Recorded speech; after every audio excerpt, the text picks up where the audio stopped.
John Maxwell, the guru of leadership, said that everything rises and falls on leadership. Well, guess what? If that is the case, then very simply, leadership matters. What you lead and how you lead has to be at the forefront of your mind as you lead your organization and as you lead your church.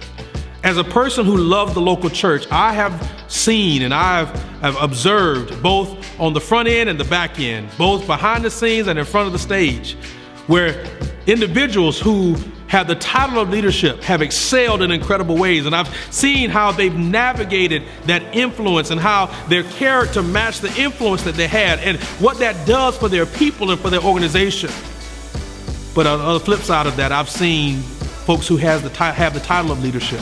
And I've seen how they've struggled. I've seen how they've been challenged, how they have a platform that is larger than their character and their integrity. I've seen how they have more influence than really they should have. And I've seen how disastrous that's been. Well, the reality is no leader is perfect. We get that, we understand that. But we also understand that there are some ways that we can lead that will allow all of us to be able to lead well. Why? As I said earlier, leadership matters. So when you think about it, there's 4 areas where leadership really matters. And it starts with us as an individual. First of all, as a leader, you have to lead yourself, and you have to lead yourself well.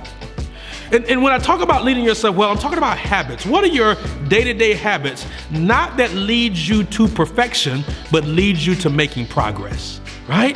I believe that God is interested in us getting better every single day. And then sometimes there's times where we just have seasons of rest and seasons where we're learning and seasons behind the scenes on the back end of the cave, on the back end of the mountain.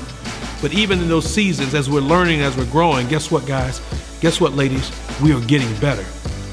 Leadership matters, but we have to start with leading ourselves. Number 2, we have to start with how we lead our church. We have to lead our church well. So many people want to lead the world and lead in so many other places before they lead their church well.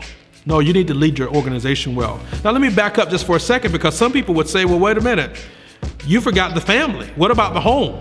Well, I believe that the home is a part of who you are. So I include the home in number 1 in leading yourself well. So number 1, you have to lead yourself well, and that includes your family. That includes your home. Number 2, you have to lead your church well. Number 3, you have to lead your people well. Now, when I say leading your church well, I'm really talking about the systems of the church. I'm talking about the strategies that you create for your church. But your church is made up of people. So if you're going to really win in your church, you've got to have a relationship with your people. You have to have people around you to help serve your people well.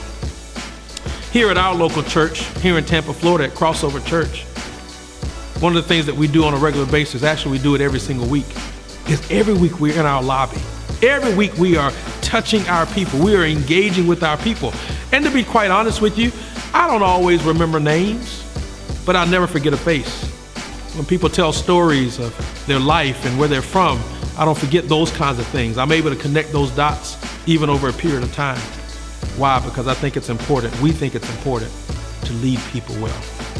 Fourthly, and finally, you got to lead your community well. Guess what? When you work in church, when you serve in the church world, it is so easy to get in our own little church bubble, to get in our own little space and never see what's happening in the world around us. But I believe that if the church is going to have a voice, it's going to be a voice of influence. If it's going to be an organization that helps to create change, if it's going to be an organization that is a part of this team that creates a bridge for our entire world to get better, those that lead the church and those that serve in the church have to be able to lead in our community well. And so we've got to learn what's happening in our world around us and our community around us. We have to be able to speak the language. We have to know what politics are going on. We have to know who the influences are in our community. We have to know what trajectory and what population growth is happening. We have to know where the pain points are for our people, because guess what? Even as you preach and teach and talk to your people on a regular basis, they are leaving our churches. They are leaving our organizations on Sunday, and they are going and doing life in our community. When you are disconnected from your community, then that means your leadership is disconnected. That means your preaching and your teaching is disconnected. That means that your compassion is disconnected. And so I want to challenge you, if you want to think about how to lead well, if you want to recognize really that leadership matters, then find a way to lead in those 4 areas. And I believe that when you do, God's going to take you to a whole nother level. Church Strategies and Ministry Systems is an executive pastor in the book. It will help pastors, ministry workers, leadership teams, and churches. It released #1 on Amazon in the Christian Church Administration category. Get your copy today everywhere books are sold.